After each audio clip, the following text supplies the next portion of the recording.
प्रश्न मांडलेले आहेत त्याची उत्तरं ती चांगली देते.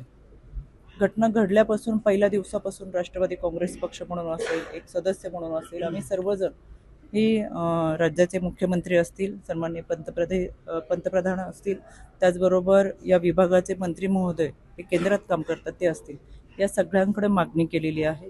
आणि केवळ यांनाच नाही तर महाराष्ट्रातल्या प्रत्येक माणसाला असं वाटतं जे काही घडलंय ती सत्य परिस्थिती समोर यावी आणि त्या दृष्टिकोनातून तपास व्हावा. म्हणून हा तपास होत असताना तो पारदर्शक झालाच पाहिजे ही आमच्या सगळ्या कार्यकर्त्यांची मागणी आहे आणि त्या अनुषंगाने आम्ही पाठपुरावा करतोय. राष्ट्रवादीच्या जे अजितदादांच्या कुटुंबियांना राष्ट्रवादीचे काही नेते बोलू दिले जात नाही असा सुद्धा आरोप केला जातो.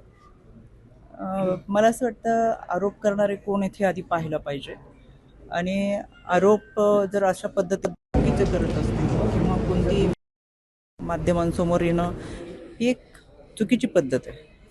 यामध्ये आपण पाहतोय आदरणीय सुनेत्राबाईंनी चौथ्या दिवशी त्यांनी उपमुख्यमंत्री पदाची शपथ घेतली, राष्ट्रीय अध्यक्ष म्हणून त्या विराजमान झालेत, पारदादा राज्यसभेची त्यांना उमेदवारी दिलेली आहे.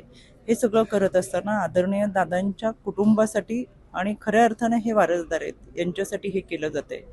खरं तर दादा गेल्यानंतर त्यांची मानसिकता आपण समजू शकतो.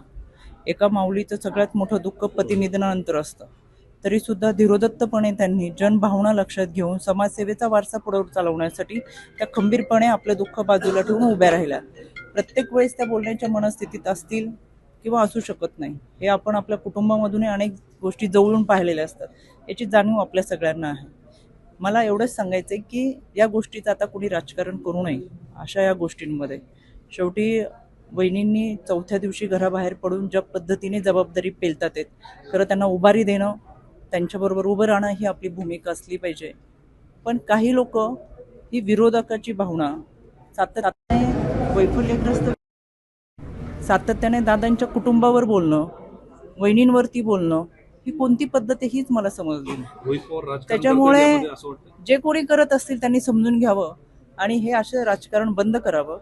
संपूर्ण महाराष्ट्र पाहतोय, महाराष्ट्रातली जनता सुज्ञ आहे आणि या जनतेला जे काही चाललंय ते खूप चांगल्या पद्धतीने समजतं.